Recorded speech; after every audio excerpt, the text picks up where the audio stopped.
네, 세 번째 토크 키워드 함께 보시죠. 자, 오늘의 키워드 세 가지가 모두 영어라는 일관성이 있는데요.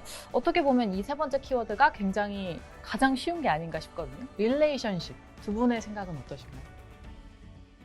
뭐 단어는 관계인데 이제 이 당대회를 중심으로 해서 어떤 관계가 만들어지냐, 북미 관계나 또 남북 관계나 뭐 이 이야기를 하려는 키워드가 아닌가 이렇게 짐작을 저는 했습니다. 북미 관계, 대북 관계. 벌써 지금 선점하셨습니다. 뭐 이렇게 옆에 계신 분이 정답을 낼 때는 딴소리 하지 말고 편승하는 게 가장 유리하다고 봅니다. 탁월한 선택이셨습니다. 네. 네, 그러면 당 대회를 보는 한반도 전망을 좀 한번 살펴볼 텐데 사실 저희가 이렇게 첫 번째 토크, 두 번째 토크를 거쳐왔지만 가장 중요한 건 이 세 번째 토크거든요. 두 분의 진솔한 이야기 들어보겠습니다. 남북 관계 그리고 대미 관계 어떻게 좀 진행이 될까요? 와, 이제 그런 말을 할 때마다 제가 항상 하는 얘기가 있습니다. 이건 미래에 관한 얘기잖아요. 이제 미래를 전망하는 문제인데, 미래를 전망할 때 가장 그 가능성이 높은 전망은 그 중에 가장 중요한 변수를 찾아내서 그 변수가 의지가 뭔지를 알아내면 됩니다. 네, 그렇죠. 그래서, 이 한반도 정세의 그 주요 당사자는 남한, 북한, 미국. 세 남북미죠. 네. 그런데 미국은요, 이 한반도에 대한 전략적 이익이 제한이 돼 있어요. 아주 쉬워요. 미국의 전 세계적 범위에서 이익이 보장만 된다면 어떻게 돼도 상관없다. 분단이 되든 통일이 되든 상관없다. 미국이 현재 누리고 있는 이익을 군사적, 경제적, 정치적, 외교적 이익을 보장이 된다면 마음대로 해라. 이게 이제 미국의 이익이고요. 북한은 김정은 위원장을 중심으로 하는 현재 그 집권 세력의 그런 정치 권력의 유지가 가능하다면 뭐 다른 거는 별로 상관없다. 이게 또 북한의 국가 이익에 해당합니다. 각자 자기 생각만 하네요. 그렇죠. 당연하죠. 그러다 보니까 북한과 미국을 둘만 딱 갖다 놓으면 문제 해결을 안 하려고 합니다. 그냥 둘이 그 상태에서 그대로 있어도 자기의 현재 이익이 유지가 되고 모험적으로 뭘 하는 것보다는 그냥 있는 게 낫습니다. 오히려 지금 분단 상황이 양국에는 더 낫다는 그렇죠. 말씀이시죠? 그것 때문에 손해보는 것은 남한밖에 없습니다. 왜냐하면 북한이 생존을 위해서 여러 가지 이유로 핵무기 개발하고 또 군사력을 계속 증강시켜서 우리가 군사적으로 위험해지잖아요. 그러니까 우리가 이제 군사적 위협도 있지만 우리는 원래 통합된 국가였는데 분단이 그렇죠. 되면서 이제 우리 이산가족의 비극도 생기고 우리가 국제사회에서 더 많은 기여를 할 수 있는 좋은 기회가 많은데 남북 통일이 되면 그걸 못하고 있잖아요. 손해는 우리만 보는 거거든요. 그래서 남북 통일이 되거나 비핵화되거나 평화체제가 구축이 돼서 손해를 보는 것도 우리고 이익이 되는 것도 우리이기 때문에 이 문제가 해결되기 위해서 이 문제를 뭔가 해결해야 된다, 뭔가 움직여야 된다 하는 것은 변수는 서울밖에 없습니다. 그래서 지금 말씀드렸다시피 변수를 찾아내서 변수가 무슨 의지를 가지고 있는지를 알면 미래가 나옵니다. 그러면 서울이 과연 어떠한 의지를 가지고 있고 서울이 가지고 있는 목표를 달성하기 위해서 어떠한 좋은 전략을 가지고 있느냐 이걸 물어봐서 괜찮은 전략이 있다, 계획이 있다. 그러면 미래는 밝습니다. 그런데 봤더니 뭐 별로 문제를 풀 의지도 없고 뭐 또 의지는 있는데 뭐 별로 좋은 계획도 없네. 어둡습니다. 그런 미래가. 지금 현재로서는 약간 어둡습니다. 네. 지금 우리 박사님 말씀하신 거를 들어보면은 결국은 우리의 의지와 우리의 전략의 서울의 그렇죠. 우리 대한민국의 의지와 그 역량에 달린 문제인데 맞습니다. 거기에 대해서 한번 그러면 본격적으로 얘기를 해보면 어떨까 싶은 생각이 듭니다. 네. 아주 그 부분도 사실은 이제 뭐 비핵화니 평화 제재 문제니 남북 문제니 한반도 이거 하다 보면은 마지막에 결국 서울의 목표는 뭐냐? 서울의 구상은 뭐냐? 서울의 전략은 뭐냐? 이 얘기를 하지 않으면 안 됩니다. 그렇습니다. 이거를 얘기하지 않고 계속해서 워싱턴의 생각은 뭐냐? 평양의 생각은 뭐냐? 백날 얘기도 소용없습니다. 왜? 거기는 현상 유지가 유리합니다. 그렇죠. 그러니까 미국도 이제까지의 그 한반도 정책을 보게 되면 현상유지 정책이지 이거를 급격한 변화를 줘서 남북 통일을 시킨다든가 여기까지는 사실은 뭐 그런 전략이 이제까지 수립이 된 적이 없죠. 그러니까 그렇죠. 어떻게 보면 우리의 전략은 미국을 설득해서 그런 방향으로 갈 수 있도록 그런 외교 정책이 있어야 되고 맞습니다. 북한에게도 사실은 이런 평화적인 과정을 통해서의 남북 통일이 북한 주민들과 또 북한 지도 그 지배계층의 이익이 있다라고 하는 측면으로다 우리가 설득을 해나가야 맞습니다. 되는데 그겁니다. 그런 전략을 우리 4년 주기로 5년 주기로 대통령이 바뀌고 국회 권력이 바뀌는 우리 대한민국이 과연 맞습니다. 일관된 정책을 할 수 있느냐. 이 문제가 사실 가장 큰 문제 맞습니다. 같습니다. 그래서 제가 어둡다라고 말씀드린 네. 게 이게 아까 말씀드린 것처럼 평양도 그렇고 워싱턴도 그렇고 한반도 문제와 관련해서 문제를 풀어야 될 때 지금 회장님 말씀하신 것처럼 모험을 걸면서까지 상황을 변경시킬 필요가 네. 없고 그거보다는 현상을 유지하는 게 좀 더 유리하다고 보는 거죠. 그냥 관리만 해도 자기의 권력은 유지가 되기 때문에. 근데 이제 서울이 좋은 전략을 가지고 있어야 되는데 서울은 5년마다 정권이 교체가 되면서 정반대의 정책을 뒤집어가면서 하고 있기 때문에 네. 이게 북한에서 봤을 때도 도대체 저 사람들이 믿을 수가 없죠. 어떻게 하자는 거냐.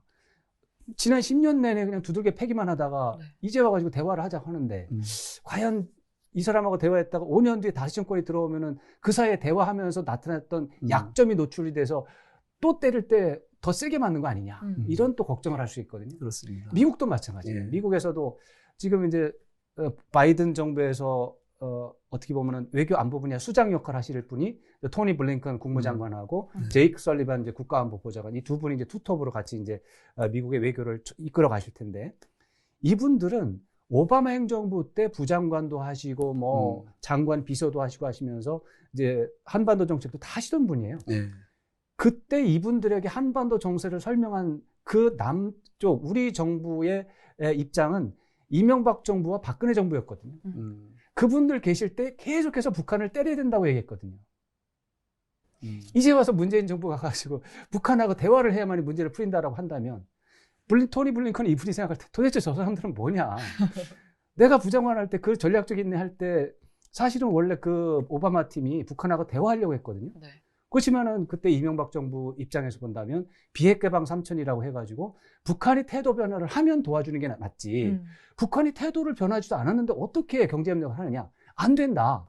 그래서 압박과 강경하게 압박을 해서 북한의 굴복을 받아내서 문제를 해결할 수 있다. 이렇게 해가지고 미국을 설득시켜서 나온 게 전략적 인내거든요. 네. 근데 이제 와가지고 먼저 경제 협력을 하겠다는 의지를 보여주고 뭐 소규모적으로는 먼저 해주고 뭐 이렇게 얘기를 한다면 도대체 한국이 어떤 나라인지 잘 모르겠다. 이렇게 얘기할 거잖아요. 이런 상황에 우리가 놓여 있기 때문에 말씀드린 것처럼 서울에서 좋은 전략이 나와야 네. 북한도 설득하고 미국도 설득해서 이 협상 의지가 없는 두 세력을 협상정으로 끌어내서 우리가 뒤에 마크해서 이렇게 저렇게 해가지고 이제 뭐 상황을 만들어낼 수 있는데 뭐 5년 주기마다 10년 주기마다 정반대 얘기를 하는 이런 상황이 된다면 백전백패죠. 될 리가 없죠. 그럼 남한 입장에서는 좀 해결책을 찾기는 어려울까요? 있죠. 이거는 지금 제가 말씀드린 이런 안타까운 현실을 뭐 계속해서 봤지 않습니까? 네. 그러면은 이제 정치권에서 또 대한민국 여론에서 여론 주도층에서 대오각성을 해야 됩니다. 그래서 이게 당파적으로 접근해가지고는 보수 진영으로 강경 정책을 해도 안 되고 진보 진영의 논리만 해가지고 무조건 어떻게 보면은 뭐 포용 정책, 관여 정책만 해서 안 되고 네. 이것을 보수와 진보가 거의 같이 그렇습니다. 초당적인 협력 체제를 만들어서 거의 이 통일 외교 분야만큼은 연정을 해서라도 네. 그래서 제가 제안하고 싶은 거는 통일 외교 안보 국방 정보 이쪽에서 장관 2명 정도는 반대편에 줘야 됩니다. 그리고 대통령 정책자문위원회 한 10명 정도 구성하고 5명 정도는 야당 인사를 영입해야 됩니다. 물론 위원장은 자기 진영을 해야 되겠죠. 아무래도 이제 국가 정책을 이제 책임 있게 끌고 가려면 또 장관들이 임명이 됐을 때 그 장관들로 하여금 야당의 지도자들에게 수시로 브리핑하게 해야 됩니다. 그리고 우리나라 언론인 중에서 영향력 있는 언론 매체와 언론인들에게 대통령이나 총리나 해당 장관들이 수시로 가서 상황을 설명하면서 최선을 다해 하고 있다. 이것은 초당적인 협력을 해야 되니까 과도한 비판은 자제해달라. 과도한 그 정보 공개는 자제해달라. 네. 이렇게 노력을 해서 이 문제만큼은 우리가 북한도 설득해야 되고 미국을 설득해야 되는 모순적인 상황 속에서 네. 참 어렵게 가는 이게 현실이다. 이런 것을 공감을 가지면서 가면 그러면 저는 정권이 바뀌어도 그 부침이 적으면 미국도 이해하기 쉽고 북쪽에서도 이거는 초당적이니까 정권이 바뀌어도 저 사람들한테 약속을 지키겠다. 근데 예를 들어서 2007년도에 우리 노무현 대통령이 10월 달에 평양에 가서 김정일 국방위원장하고 협상해가지고 뭐 30여 가지 종목에 대해서 합의를 했잖아요. 네. 두 달 뒤에 이명박 대통령이 들어와서 완벽하게 공개했죠. 완벽하게 취소했잖아요. 북한 입장에서 본다면 도대체 저 사람들하고 어떻게 합의를 할 것인가. 이거에 대해서 고민이 좀 많을 겁니다.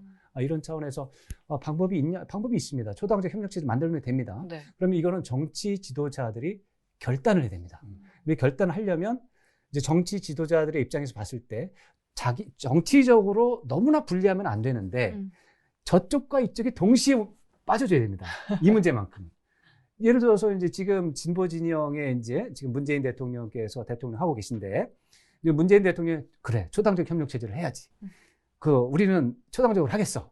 해가지고 이제 다 알려주고 뭐 브리핑도 해주고 정책자문위원회 절반을 이제 보수 진영 전문가를 영입을 하고 장관도 둘을 줬는데 보수 진영에서는 계속 때리기만 해요. 그러면 손해죠. 그렇죠. 그러면 못하겠죠. 이럴 때 보수 진영에서 도와줘야 됩니다. 이런 식으로 해서 쉽지는 않아요. 어렵죠. 이제 어렵지만 그러나 이렇게 하지 않으면은 한반도 문제 안 풀립니다. 북핵 문제 안 풀립니다. 안 풀리는 상황 속에서 핵무기를 갖자, 뭐 대화해야 된다 이렇게 싸우기만 하면은 우리 국력만 낭비가 되지 문제는 해결 안 됩니다. 이런 현실을 알고 초당적 협력 체제 만들고 네. 또 정책 자문이라고 하는 것도 거국적으로 해서 보수와 진보를 같이 어울려서 하는 이 방법 외에는 대책이 없다. 이렇게 말씀드리고 싶네요. 네, 맞는 말씀입니다. 그러니까 저희가 사실 이 방송을 하는 이유가 바로 그런 것 때문에 사실 방송을 만들었습니다. 네, 그래서 잘하시는 겁니다. 이게 사실은 통일 문제야말로 우리가 사실 초당적, 이 범국민적 맞습니다. 합의가 있을 때만 사실은 맞습니다. 북한에 우리가 어프로치해서 북한 주민들도 설득을 하고 맞습니다. 국제사회도 설득할 수 있는데 그 부분이 빠진 상태에서 그냥 대북 정책에 대한 갑론을박만 사실은 맞습니다. 진보 보수 간에 있기 때문에 저희가 보는 관점은 통일을 통해서 어떤 나라를 실현할 것이냐 여기에서부터 시작이 돼야 된다고 봅니다. 근데 이게 지금 사실은 좀 헷갈리는 거거든요. 사람들이 볼 때는 좀 유화적인 대북 정책을 피면 저 빨갱이 아니야 이렇게 맞습니다. 보는 거거든요. 공산주의, 사회주의 하려고 한다. 네, 맞습니다. 또는 뭐 그렇지 않은 또 반대편에서 이제 하는 저 사람들은 뭐 전쟁 일으키고 전쟁적이다. 뭐 이렇게 얘기를 하거든요. 그건 너무한 거죠. 네, 그러니까 엔드골에 대한 비전에 대한 합의, 그걸 저희 이제 코리안 드림이라고 얘기하는데 통일을 통해서 어떤 나라를 실현할 것이냐라고 하는 것을 우리 민족의 정체성을 기초로 해서 또 국제사회가 또 공감할 수 있고 또 현대 문명이 지향하는 인류 보편적 가치에 맞는 지금 우리 자유민주주의라고 이야기하고 있는 그 체제에 우리가 우월성만 얘기하고 있는데 그걸 더 한 단계 진화시키고 업그레이드 된 맞습니다. 그런 체제로서의 그 말하자면 비전 맞습니다. 그리고 그것이 갖고 있는 도덕적 원칙과 가치 그렇죠. 이런 부분들을 기초로 해서 사실은 통일의 공감대를 만들고 그거를 확산해 나가고 그러면서 이런 비전을 실현해 나가는 데 있어서의 방법론은 어떤 것들이 있느냐. 그건 되게 유연하게 사실은 맞습니다. 합의에 만들어 나갈 수가 있거든요. 근데 지금 보게 되면 비전에 대한 합의가 없이 여러 사람들이 나와갖고 진영이 다른 쪽에서 방법론만 갖고 얘기하니까 그 통일 논의 자체가 국민들을 분열시켜 놓은 거 외에는 맞습니다. 사실은 아무것도 이루어진 게 없지 않습니까? 그런 면에서 지금 정치권에 이런 대통합도 필요하지만 그 정치권의 통합적 노력을 촉진할 만한 시민사회의 말하자면 역량 맞습니다.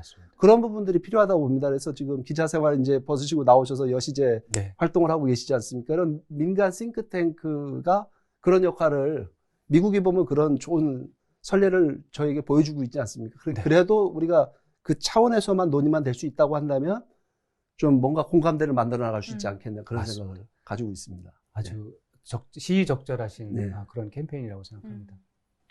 사실 이 통일이라는 게 정치적인 그런 성향과 상관없이 별개로 떼어놓고 봐야 된다고 말씀을 하셨는데요. 젊은 사람들 입장에서는 이 통일을 가지고 정치적으로 이용한다는 생각을 많이 하거든요.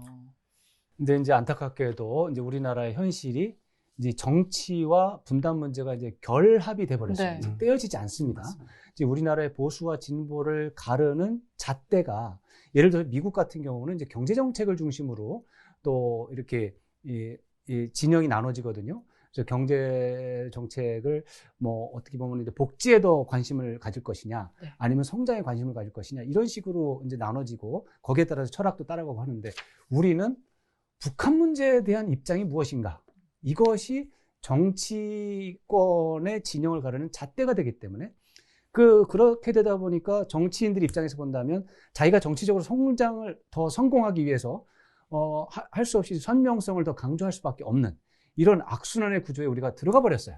이 악순환의 구조를 떼내지 않는다면 우리에게는 정치적인 차원에서도 안타까운 상황이 계속이 되려니와 이 통일 문제, 분단 관리라든가 이런 차원에서 해결이 되지 않은 악순환을 우리가 벗어나기 어렵다. 네.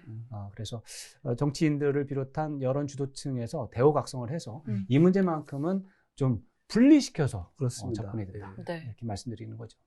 사실 멀리 내다봤을 때는 이 초당적 협력이 가장 큰 대안이 될 수 있겠지만 가깝게 보면 또 북한의 입장에서는 앞으로 다가올 상반기에도 한미연합 군사훈련 문제 삼을 수 있거든요. 이 부분은 어떻게 하면 좋을까요? 지금 그 문제가 현실적인 문제입니다. 네. 진짜로. 이번에 8차 당대에서도 김정은 위원장이 콕 집어서 이건 안 된다라고 하는 게 두 개가 있습니다. 한미연합 군사훈련 용납할 수 없다. 네. 그다음에 군사력, 첨단 군사력의 계속적인 증강은 이건 정말 곤란하다. 이래놓고 어떻게 남북 관계 개선을 하겠다라는 문재인 대통령의 말을 믿겠느냐. 지금 이렇게 말을 하고 있어요. 그런데 이게 모순이 뭐냐면은 기본적으로 군대는 훈련하지 않으면 군대가 아닙니다. 그렇죠. 훈련을 해야만이 전시에 할 수 있고 이것은 단지 북한이라고 하는 구체적인 위협 세력이 있는 건 사실이지만 그럼에도 불구하고 특정한 나라의 군대는 반드시 훈련을 해야만 되는 것이고 대한민국의 군대는 한미 연합 구조로 이루어져 있기 때문에 네. 훈련을 해야만 하는 이게 구조적으로 이제 모순이 되고 또 하나 이제 이 부분까지는 어떨지 모르겠지만은 지금 문재인 대통령의 또 다른 정치적인 목표가 임기 내 전시작전 통제권을 미국으로부터 한국으로 이양을 받겠다라는 게 있어요. 근데 미국하고 그동안 많은 협의를 거쳐서 결론이 낸 게 뭐냐면 이 3단계의 테스트를 해서 네. 통과를 하면 전시작전 통제권을 넘겨주겠다 이거예요. 지금 1단계 테스트를 우리가 지나갔어요. 네. 이 2단계 테스트를 작년에 하려고 했는데 코로나 때문에 못한 거예요.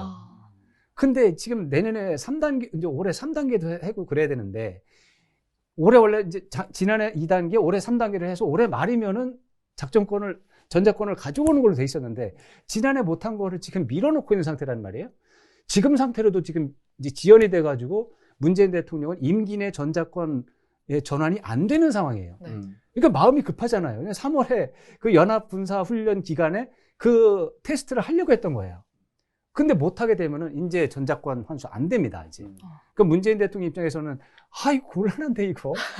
그 이제 김정은 위원장한테 이거 설명을 좀 하고 싶은 거예요. 전시작전 통제권을 우리가 받아야 어떻게 보면 남북 관계 속에서 대한민국의 자율성이 더 커지고 또 예를 들어서 이제 북한에서 주장하는 여러 가지 이제 자주 원칙이라는 게 있어요. 자주성 원칙. 네. 그것 중에 하나가 남한의 군대는 미국의 노예가 아니냐, 종속된 거 아니냐. 주한미군 사령관의 지시를 받는 존재 아니냐. 그래가지고 어떻게 남북 간에 진지한 협상을 하겠느냐. 남북 간에 협상을 해도 주한미군 사령관이 안 된다고 하면 안 되는 거 아니냐. 그러니 무슨 권한도 없으면서 무슨 협상하느냐. 안 된다. 니네가 그렇게 말해놓고. 그래서 우리가 전자권을 갖고 자율권을 갖고 남북 간에 협상을 하려고 하니까 그거는 봐줘야 되는 게 아니냐. 이렇게 이제 말을 하고 싶은 거죠. 문재인 대통령은. 근데 그 말이 지금 잘 안 되고 있어요. 어쨌거나 이런 부분에 대한 의사소통이 안 된 상태에서 연합군사훈련의 의미가 이렇게 정반대, 모순되는 이런 상황 속에서 문재인 대통령이 이걸 어떻게 관리를 해나갈지 참 제가 문재인 대통령이라 할지라도 어려운 지경인데 정말 해야 되면서도 하면 안 되는 이런 상태입니다. 지켜봐야죠. 문재인 대통령이 어떻게 할지. 그렇지만 대체적으로 답은 좀 있을 수 있어요.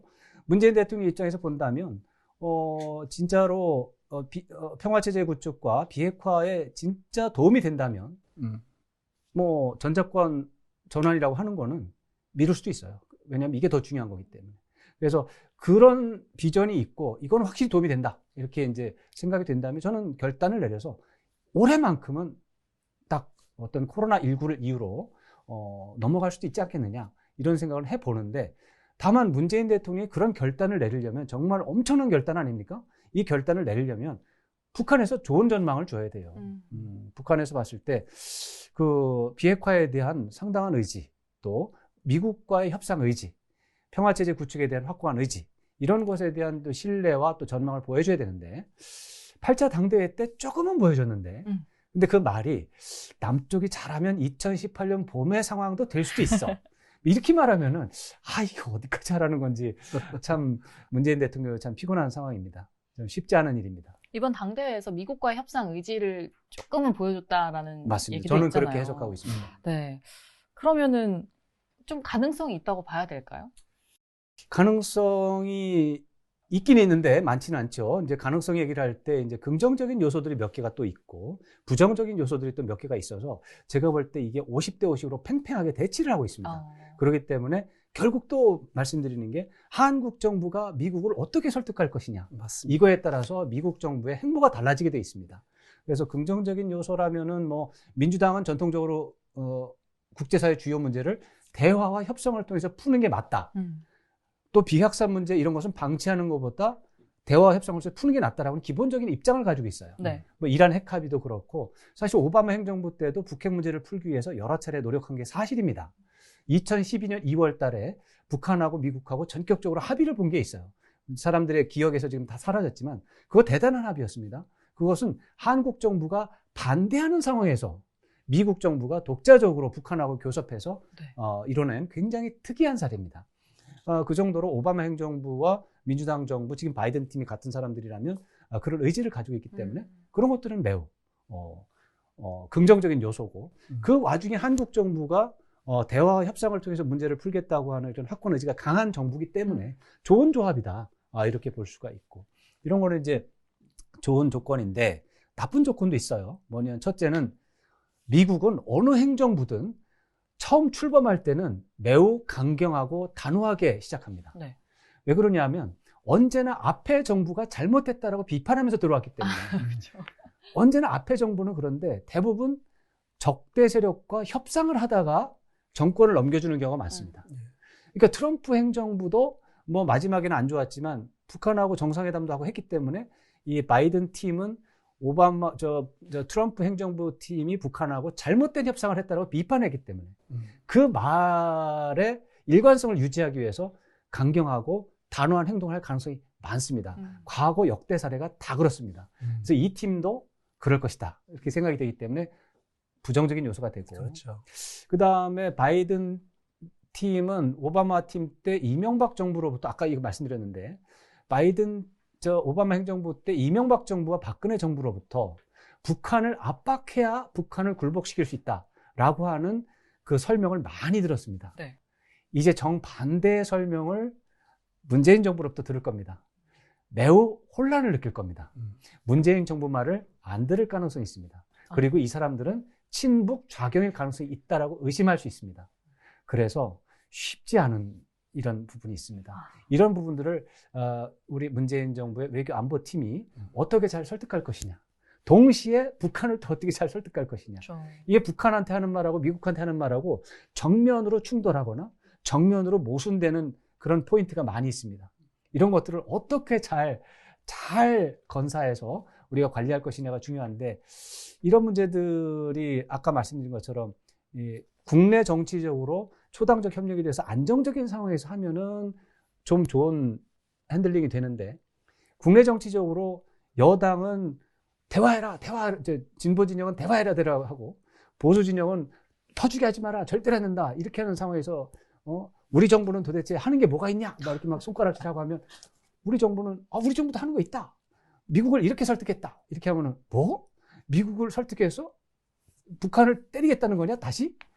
계속 악순환이 돌아가는 거죠. 그러네요. 그래서 이게 결국 얘기가 돌아가는데 어떤 긍정적인 요소와 부정적인 요소를 잘 분리하고 정리를 해서 긍정적인 요소는 극대화하고 부정적인 요소는 최소화해서 과거 우리가 성공한 사례가 있습니다. 네. 김대중 대통령 때 페리 프로세스가 있었습니다. 그때도 지금과 유사할 정도로 어려웠습니다. 그러나 그때는 김대중 대통령의 지휘 아래 임동원 그 당시에 수석이 미국의 페리 그 당시 이제 대북정책 조정관과 잘 협의를 해서 북한에 대한 일방적인 강경 정책을 하려고 하다가 이제 그 어떤 포용 정책까지 섞어서 페리 프로세스라고 하는 아주 효과적인 정책이 나왔죠.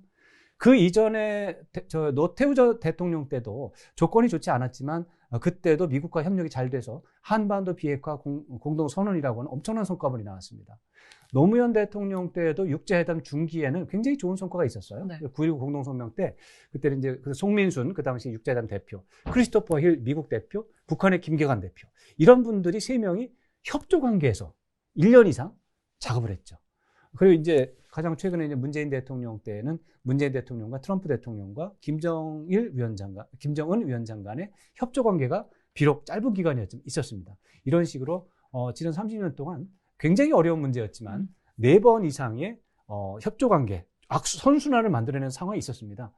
과거에 그런 일이 있었는데 왜 5번째 안 되겠습니까? 저는 할 수 있다고 봅니다.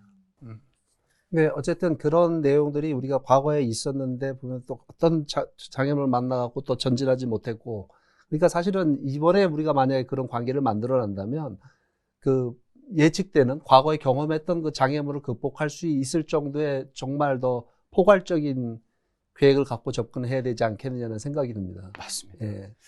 가장 대표적인 것은 이제 페리프로스 했을 때 굉장히 포괄적이고 네. 다면적이고 한 것들을 다 갈무리를 해서 네.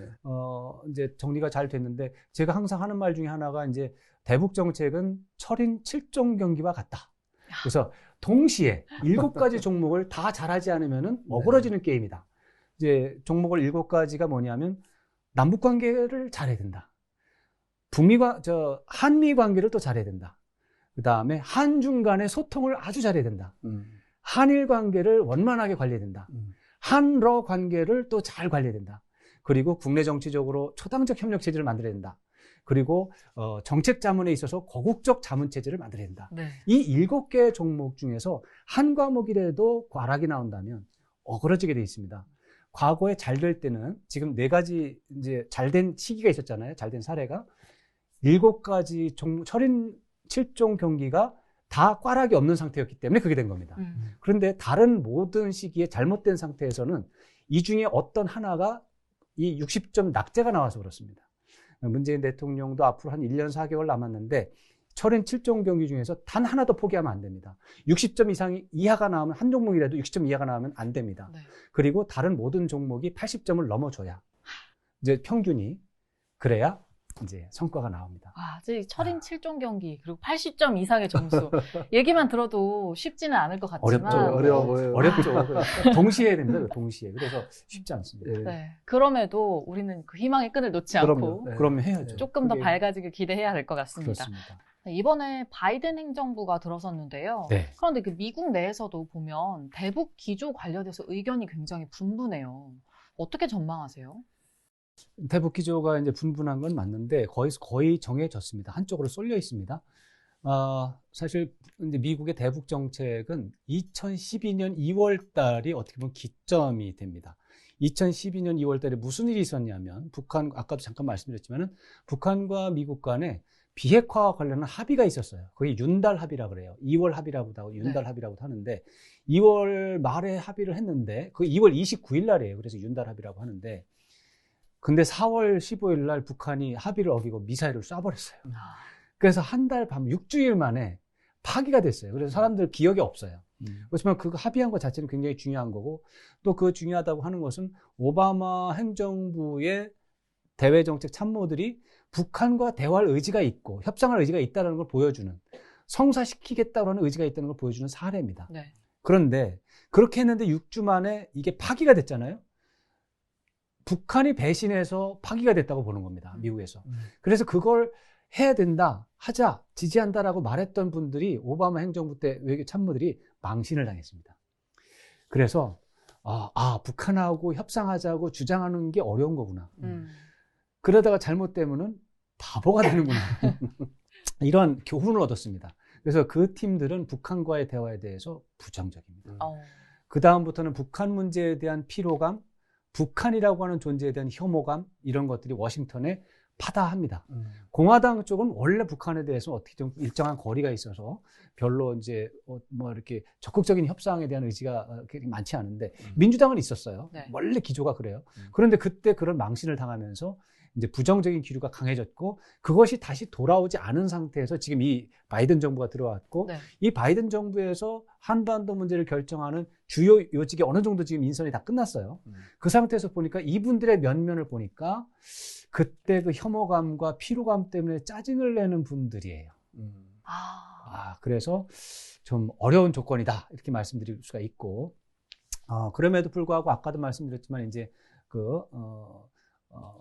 이제 국제사회 어려운 문제, 특히 비확산 문제 같은 거, 북핵 문제가 또 그 사이에 더 악화됐기 때문에 이 문제를 풀어야 된다라고 하는 부분이 있고, 이제 문재인 정부 쪽에서 설득만 잘한다는 또 다른 변수가 가미가 된다면, 저는 다시 한번 2012년에 오바마 행정부에서 그 당시 이명박 정부가 반대했던 겁니다. 반대를 무릅쓰고 한 겁니다. 네.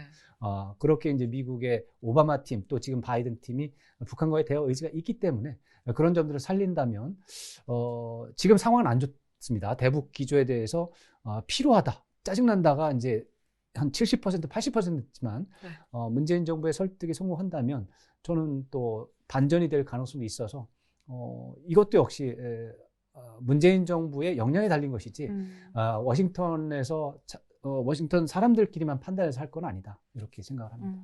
이 바이든 행정부의 정책이 밝지만은 않다라고 얘기를 해주셨는데, 현재 조건은 안 좋습니다. 확실히 네. 안 좋습니다. 안 좋지만 다른 요건과 문재인 정부의 설득 노력이라고 하는 또 다른 변수가 가미가 된다면 또 될 수가 있고, 지금 이제 어떤 토니 블링컨이라든가 이제 수장급의 이제 참모가 있고, 수장들과 거의 유사할 정도의 이제 이 커트 캠벨 정도 되는 인도 태평양 조정관이라고 하는 분은 사실 이제 수장은 아니지만 그 밑에 직속 하급자거든요. 네. 이제 근데 참 미국 사회가 그래요. 제이크 설리반이라는 분이 국가안보보좌관인데 46살 이제 되시고, 이분 이제 커트 캠벨 이분은 이제 64살 이제 그런 거죠. 19살 네. 19살 차이가 납니다. 상관인데. 네, 자기 바로 상급자죠. 그래서 아무래도 이제 제이크 설리반 이분이 이제 투톱 중에 한 명인 건 틀림없어요. 이제 결정은 그분이 하시는데, 그래도 커트 캠벨 이런 분들의 어떤 개인적인 판단 능력이라든가 또 소신이라든가 이런 게 굉장히 존중을 받을 거다, 이렇게 생각을 해요. 그러다 보면 이제 동아태 차관보가 중요한데, 동아태 차관보에 이제 성킴이 될 것 같아요. 지금 이제 대행으로 임명이 됐기 때문에 아마도 그분이, 만약에 성킴이 되시면 그분은 북한과의 대화라든가 이런 거에서 진지하게 문제 해결에 대한 의지가 있어요. 이런 것들은 미국 관료 사회에는 거의 없는 요소입니다. 그래서 조금 성킴의 경우는 긍정적인 요소고, 근데 나머지 분들은 사실은 어떻게 보면 깍쟁이라는 말로 표현이 되는 미국 이익 중심의 전형적인 미국 엘리트입니다. 그래서 다른 분들만 생각하면 좀 어두운데, 성킴 차관보 대행이 계셔서 조금 안심이 되고, 여기엔 약간 말씀드린 것처럼 우리 정부가 어떻게 하느냐에 따라 달라질 수 있기 때문에 거기에다가 이제 북한의 대응이 중요합니다. 그때 당시에 이제 2012년 상황 속에서 북한이 그렇게 미국을 당혹스럽게 하는 일을 하지 않았다면 어떻게 됐을까, 이런 생각을 해봅니다. 네. 그랬다면은 북미 관계의 맥락이 달라졌을 거예요. 북한이 올해는 좀 더 합리적이고 상식적인 범위에서 움직였으면 좋겠다, 이런 희망을 갖고요. 지난 8차 당대회의 김정은 위원장의 발언을 찬찬히 보면 그때처럼 이상하게 하지는 않겠다, 이런 전망을 가져서 그쵸. 저 개인적으로는 상반기 중에 북미 대화 가능성이 있다에 있고 50% 이상이다라고 저는 생각합니다. 네. 바이든 행정부가 들어서면서 또 궁금한 점이 있잖아요. 미중 관계 어떻게 이끌어갈 것인지에 대한 궁금함이 좀 있는데, 이 미중 관계가 변화하게 되면 한반도 정세에도 분명히 영향을 끼칠 거란 말이죠. 그렇죠. 두 가지 점에서 영향을 끼친다고 봐야 되는데, 미중 관계 자체가 유동적이에요. 미중 관계 자체가 다양한 이제 시나리오가 있는데, 그 시나리오마다 이제 또 한국에 어떻게 영향을 미칠까, 이 계산하는 건 또 다른 문제가 되겠죠. 우선 미중 관계에는 크게 봐서 3가지 정도의 시나리오를 예상을 해볼 수가 있겠지요. 지금 이제 트럼프 행정부에서 봤을 때, 이제 트럼프 행정부는 이제 중국을 적대국과 유사한 형태로 규정을 해서 이제 압박을 해서 중국을 굴복시켜서 미국의 규칙대로 들어와라, 굴복을 하라라고 하는, 이런 해가지고 이 정도 되면 이제 전략적 경쟁 아니면 전략적 투쟁, 이런 시나리오가 하나가 있고요. 이거를 그대로 이끌어 나갈 수도 있어요. 바이든 정부도 그런 말들을 먼저 번에 인사청문회에서 비슷하게 했어요. 그래서 그런 시나리오도 하나가 있고, 또 하나는 트럼프 행정부가 들어서기 전 오바마 행정부 때까지 미국의 전통적인 중국 정책이 있어요. 이것은 협력적 공존이에요.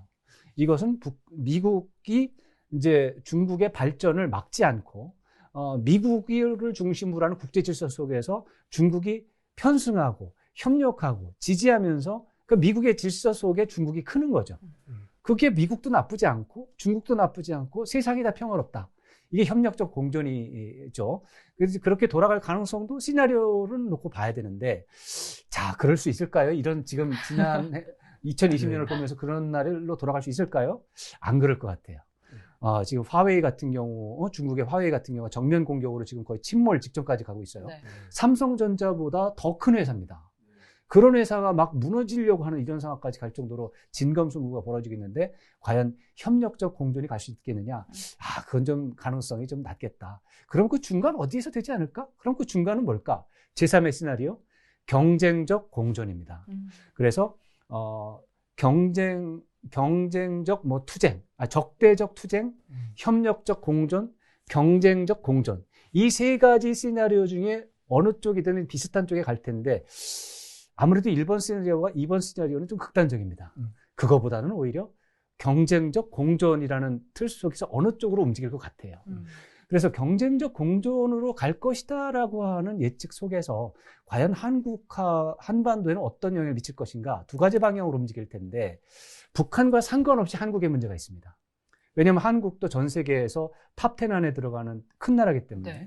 그런 속에서 과연 경쟁적 공존이라고 하는 그런 시나리오 속에서 미국이 구상하고 있는 대중정책은 뭘까?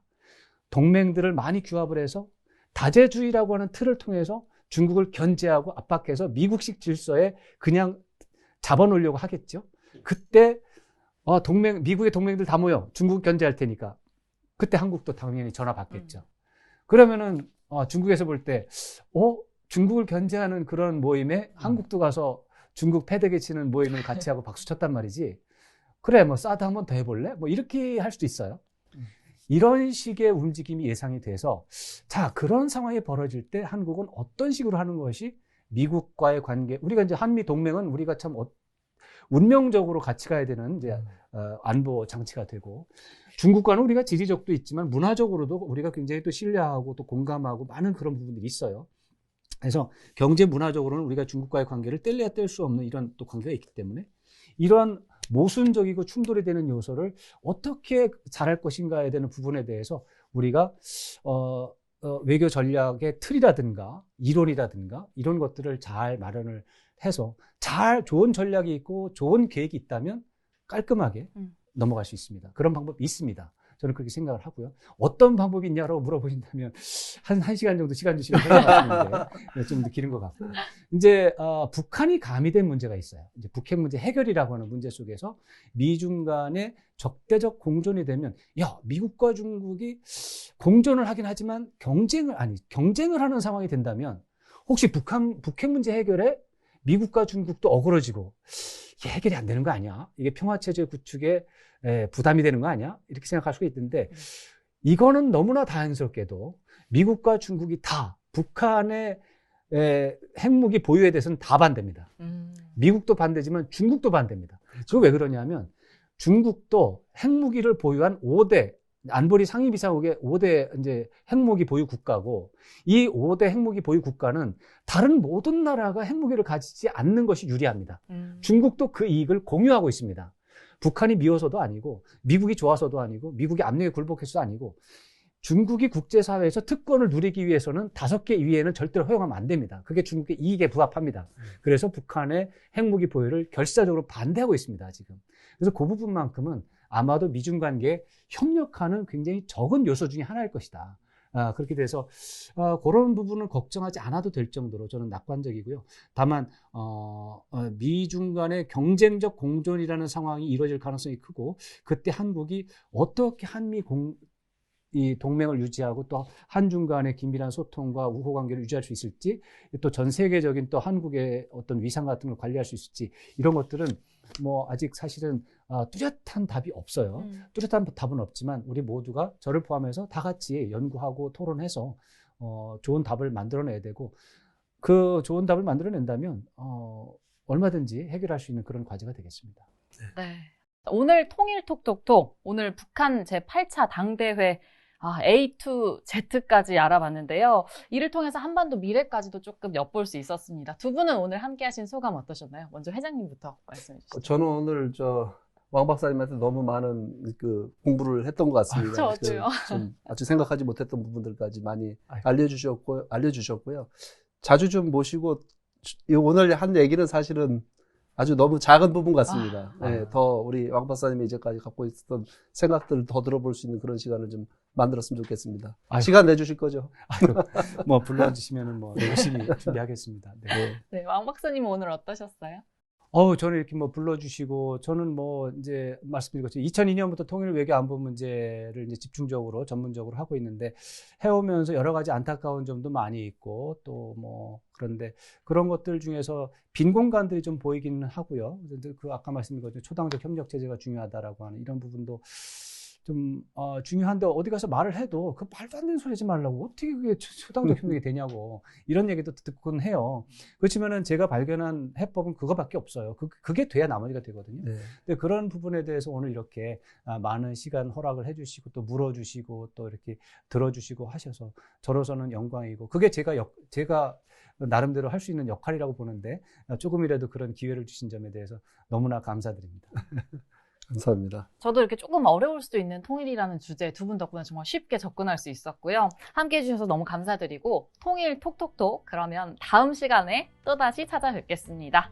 안녕, 감사합니다. 감사합니다.